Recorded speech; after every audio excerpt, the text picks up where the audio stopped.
Hi everyone, my name is Heather and I'm the person behind Happy Puppy Truffles. Today I wanted to share with you guys a traditional origami that's a slight variation on another one that we've done in the past. I was looking at the iris origami and thinking to myself that it looks more, obviously it's probably designed more with the Japanese iris in mind, and it doesn't really look much like what we'd probably classify as a German iris and how big the petals are and stuff. And but when you look at the traditional iris origami that I just did a kusudama of, it has 4 petals. And if you want to be a true purist about it all, the Japanese iris really only has 3. So 3 big ones that stick out at least. And I thought, okay, well, that must be kind of weird. And when I looked online, I basically found another traditional model that's based on a triangle piece of paper that gives you the 3 petal base that you need for a true Japanese iris. So I wanted to share that with you guys today, and then I'm also going to be making printables for both versions, so you can look for those too. But what I wanted to do here first is just show you guys, with my printable, of course, I'll be already a triangle and you just cut along the dotted line and you'll be good to go. But if you want to make one from regular origami paper, I wanted to show you guys first how to get a perfect little triangle here that you can use then for this particular origami. So what you want to do is you want to start off with your paper here, and I want to have a couple of folds in it. I'm going to fold my paper in half both ways, and this will just give me the edges that I need to know so that I can line everything up right, and then cut this paper down into the triangle shape that I need. Now I'm going to take the right point here, and I'm going to fold it over so that it matches up with that center crease, and I get a diagonal crease that goes straight out to this edge here. So you're going to kind of try to find that magic point where things kind of match up there between those two places. Smooth this crease out. And then I'm going to kind of do the same thing going this, getting a similar kind of crease going this way. And you can leave things folded here. You'll see right where that crease is, that's our center crease. Right where that is here, I'm going to start a crease, and then I can just fold down from here.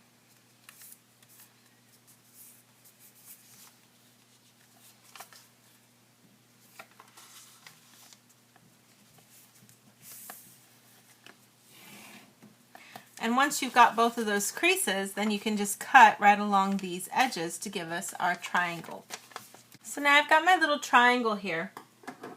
And what I want to do is, I have my one crease here where I fold everything in half. Then I want to just make sure I do that for the other 2 sides too. So you wind up getting a nice little crisscross of sides here of these creases matching in the center. And just go around and fold this.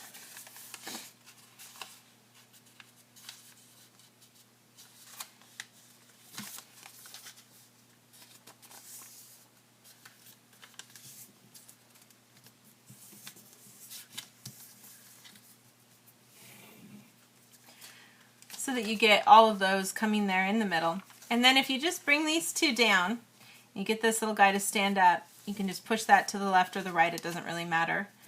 But that gives us the beginnings of this iris. Now, what I've got here is a nice little flap that I'm going to do a squash fold with. So you're going to be opening up the little pocket here in the middle, putting some pressure right on that center and pushing down.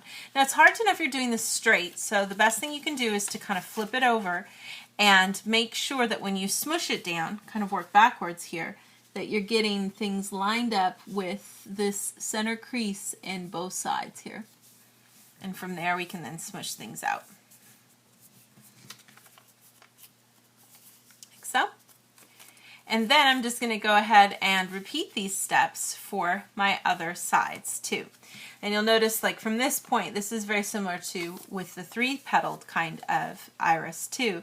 You do this squash fold, but you, in that case, you only do it 4 times instead of 3 times. So now I've got these other edges to guide me for these other squash folds, so I can use those to help me make sure I'm getting things smushed down right.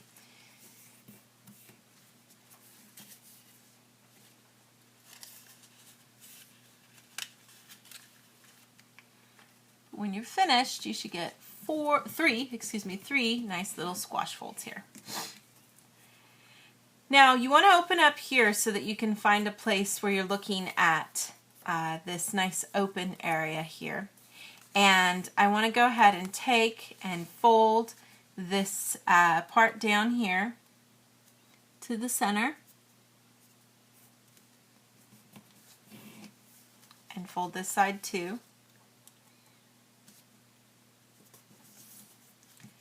Open both of these up and then take this part and fold it down out to where those creases hit the sides.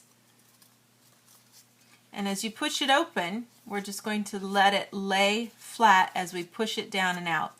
And you want to ideally kind of bring this up open to a creased edge here, where this lines up fairly evenly with the center if you can. Like something like this. And then we're just going to do the same steps for the other sides. So you can kind of open up to some of the other sides so that you get a little easier space to work with here.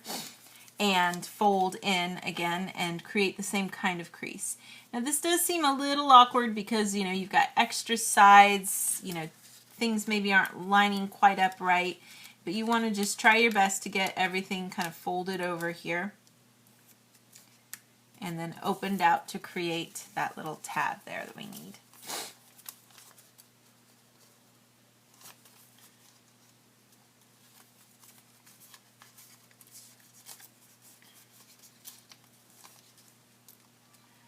And you can even kind of adjust stuff as you're working if you need to try to make sure that you're getting things, kind of centered up in there.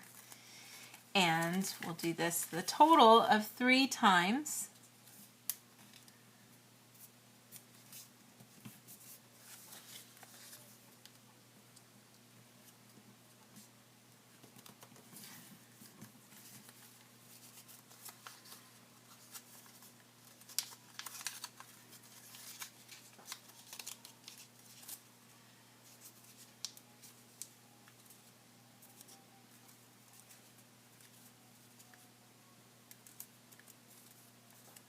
But you should get something then that looks like this.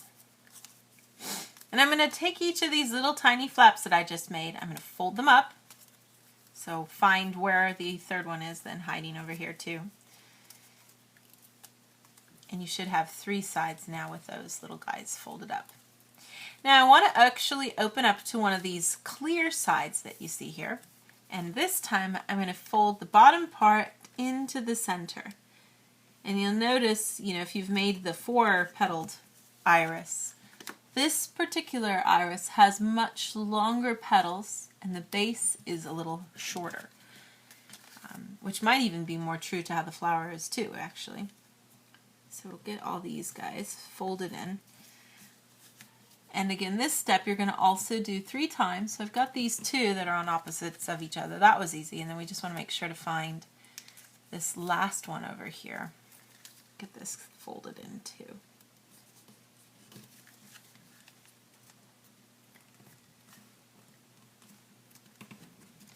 So we have something like this. Now I'm going to go ahead and take where I just folded here and fold down. You want to open up to where the 2 flaps meet in the center, fold down from there as well, and then on the last one too. And that will give you the 3-petaled iris. And as with the Kusudama, kind of like we did before, you can use like a pencil or a orange stick or something to curl this. I'm going to use something a little fatter just because these petals are so long.